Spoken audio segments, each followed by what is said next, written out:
परमपिता परमात्मा, सारी सृष्टि के रचनहार, कुल मालिक कबीर परमेश्वर, बंदी छोड़ कबीर परमेश्वर, ये पूर्ण परमात्मा है, सारी सृष्टि के रचनहार हैं, कुल के मालिक हैं, असंख्य ब्रह्मांडों के संचालक हैं और सबके सिरजनहार हैं।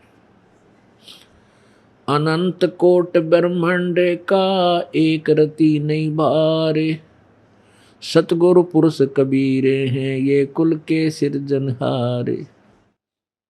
ना सतगुरु जननी जने जाके मान बाप, पिंड ब्रह्मंड से रही तो है ना जाती नो ताप। पानी से पैदा नहीं श्वासा नहीं शरीर, अन्न आहार करता नहीं ताका नाम कबीर। हम सुल्तानी नानक तारे दादू को उपदेश दिया, जात जुलाहा भेद न पाया वो कैसे माहे कबीर हुआ। ये वो परमात्मा है जो बनारस में, काशी में, भारतवर्ष की पवित्र धरातल पर सन 1398 में एक लहर तारा तालाब में विकसित एक कमल के फूल पर नवजात शिशु के रूप में परमात्मा प्रकट हुए थे। वहां से नीरू और नीमा नाम का एक जुलाहा दंपत्ति परमेश्वर को अपने घर ले गया। वो निसंतान थे। लीला करते हुए प्रभु बालक रूप धारण किया। धीरे धीरे 5 वर्ष के बच्चे हुए। उसी समय से अपने तत्व ज्ञान का प्रचार ढोल के डंके पर करने लगे और बड़े बड़े विद्वान माने जाने वाले वो नकली ब्राह्मण और ऋषि गुरुओं को परमात्मा ने अपने तत्व ज्ञान से पछाड़ दिया। वो परमेश्वर हमें स्वयं ही तत्वदर्शी संत बनते हैं, स्वयं ही वो जगत गुरु होते हैं, स्वयं ही वो पूर्ण परमात्मा, पूर्ण ब्रह्म, परम अक्षर ब्रह्म होते हैं और स्वयं ही एक दास की भूमिका भी निभाते हैं। हमें उदाहरण पेश करते हैं कि एक भक्त को कैसे रहना चाहिए। परमात्मा मानव शरीर में प्राप्त हो सकता है। इसमें जाति मजहब का कोई विशेष प्रतिबंध नहीं है कि कोई जाति विशेष ही परमात्मा पा सकती है या अमीर व्यक्ति ही, पैसे वाले रिच मैन ही परमात्मा पा सकते हैं।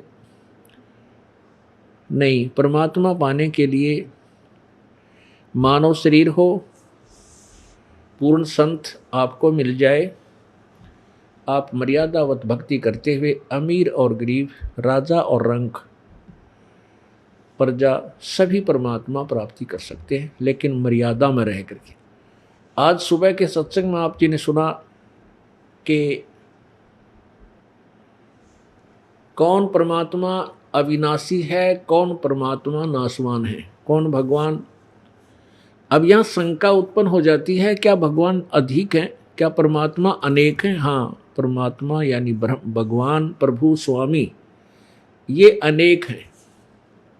अब आपको प्रभु की परिभाषा समझाते हैं, थोड़ा ज्ञान देते हैं। राम कहो, खुदा कहो, प्रभु कहो, परमात्मा कहो। परम आत्मा का अर्थ होता श्रेष्ठ आत्मा, उच्च आत्मा। अब जैसे एक विभाग लेते हैं, कोई भी विभाग ले लीजिए, तो उसमें प्रत्येक को साहब बोलते हैं। जैसे तहसीलदार साहब, एसडीएम साहब, डिप्टी कमिश्नर साहब, कमिश्नर साहब, मंत्री साहब और मुख्यमंत्री साहब, प्रधानमंत्री साहब, राष्ट्रपति साहब, ये सभी साहब कहलाते हैं।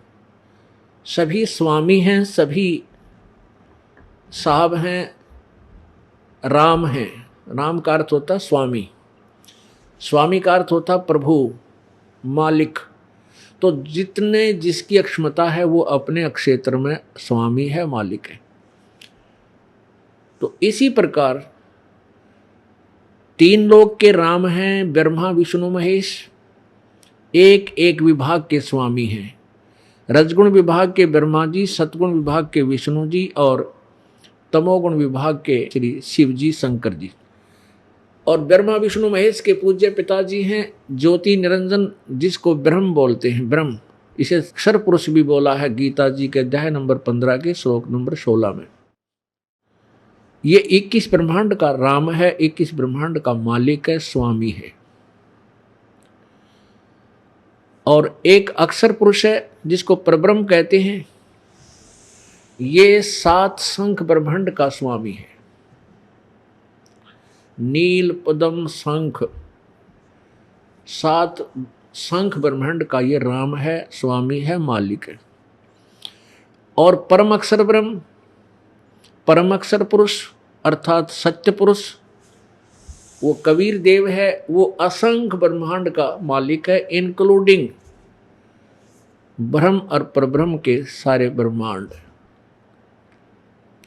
ब्रह्म और परब्रह्म अर्थात अक्षर पुरुष और अक्षर पुरुष के सभी ब्रह्मांड सहित और अन्य असंख्य ब्रह्मांडों का कुल मालिक, सबका संचालक, ओवरऑल कंट्रोलर,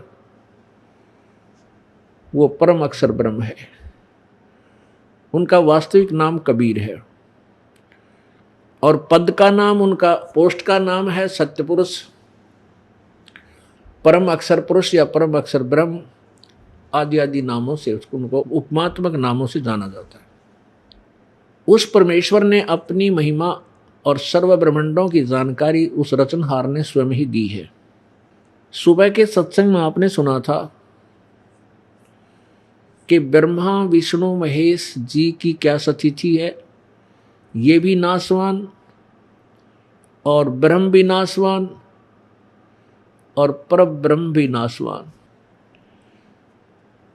अब हमने अपने आप को अजर अमर सदा से के लिए मोक्ष मुक्त करवाना है, तो किस परमात्मा की भक्ति करें जो हमें जन्म और मृत्यु से छुटवा सके, जो स्वयं ही जन्म और मृत्यु के अंदर हैं, जन्म और मृत्यु के कर्म चक्कर में स्वयं फंसे हुए हैं, तो हमें जन्म और मृत्यु से मुक्त कैसे करा सकते हैं। अब हमने सबसे पहले वो भगवान सेलेक्ट करना पड़ेगा, वो प्रभु सेलेक्ट करना पड़ेगा जिसकी हम भक्ति करें, और उस भक्ति के करने से हमें यहाँ भी सुख हो जो हमारे पाप कर्मों का नाश कर सके।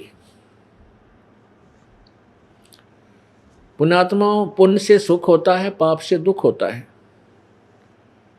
ये तो अंडरस्टूड है, सबको विदित है। कोई भी इंसान दुखी हो जाता है, वो स्वयं कहता है, पुण्यात्मा जो भगवान आत्मा होती है, भाई मेरे पाप गणे हैं, मेरे ऊपर रह रहकर जो आपत्तियां आ रही हैं, भाई मैंने घने बूढ़े कर्म कर रखे। ये तो आम व्यक्ति मानता है जो थोड़ा सा भी भगवान से डरने वाला है।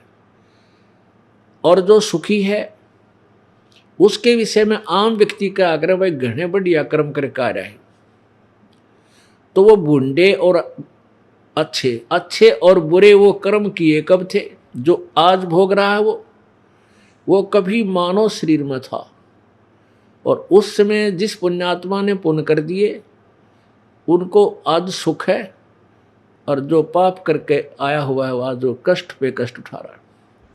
तो पुण्यात्मा वो तो जो बना सो बना, पीछे तो हो लिया अनजानपने में, पाप भी कर लिए, अब बुरे किए या अच्छे किए, अब वर्तमान में हमें वो पाप भोगे हो रहे हैं, उनको हम दुख पा रहे हैं। तो उन पाप कर्मों का अब नाश हो जाए तो फिर क्या, जिस कारण से दुख था वो दुख ही दूर हो गया, फिर हम सुखी हो जाएंगे। अब पुण्यात्माओं, अभी तक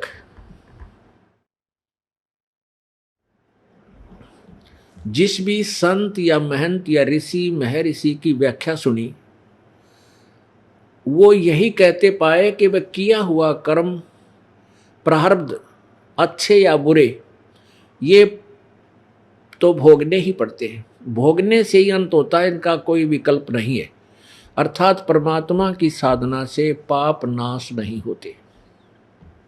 एक तरफ तो उनकी ये सिद्धांत है, ये थ्योरी है, और दूसरी तरफ वो ये कहते वेदों में जो लिखा है वो सत्य है। वेदों में जो लिखा वो अटल है, वो सत्य है। तो पुण्यात्माओं, यदि वेदों में ही ये लिखा हो कि परमात्मा घोर पाप भी नाश कर सकता है, तो उन संतों, ऋषियों और महर्षियों का जो सिद्धांत है, तो वो क्या हुआ? वो दंत कथा हुई, वेद विरुद्ध हुई। तो वो अज्ञानी थे, उनको ज्ञान नहीं था, वेदों का ज्ञान नहीं था। उसके लिए आपको एक झलक दिखाते हैं। पुण्यात्माओं, इन सदग्रंथों को दास केवल पढ़ कर सुना रहा है, और उन संतों ऋषियों के अपने अनुभव की जो पुस्तकें हैं, जो उनके विचार हैं, वो भी पढ़ कर सुना रहा है, अपनी तरफ से कुछ नहीं मिला रहा। और उन दोनों को तुलनात्मक तरीके से आपके रूबरू करा रहा है। कई अनजान व्यक्ति सुनी सुनाई कह देते हैं कि रामपाल तो निंदा करता है लोगों की, दूसरे संतों की निंदा करता है। ये कभी नहीं हो सकता। इतना अनजान नहीं है रामपाल कि मैं किसी संत की या भगत की निंदा करूं।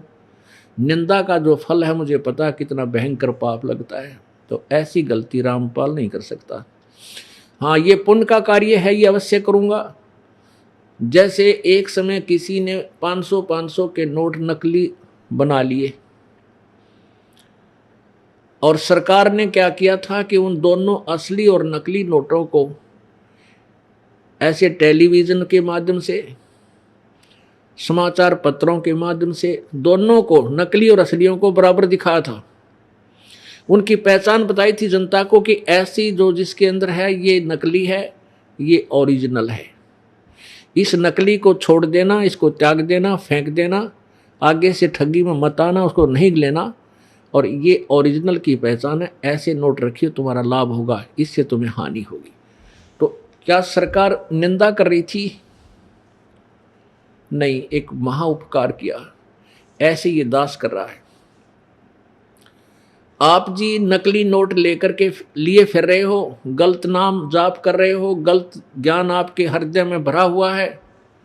ये दास आपको ओरिजिनल नोट, ओरिजिनल सदग्रंथ, पवित्र चारों वेद, पवित्र 5वां वेद जो सच्चिदानंद घन की वाणी, पवित्र श्रीमद् भगवद गीता जी, पवित्र पुराणों को आपके समक्ष दिखा रहा है।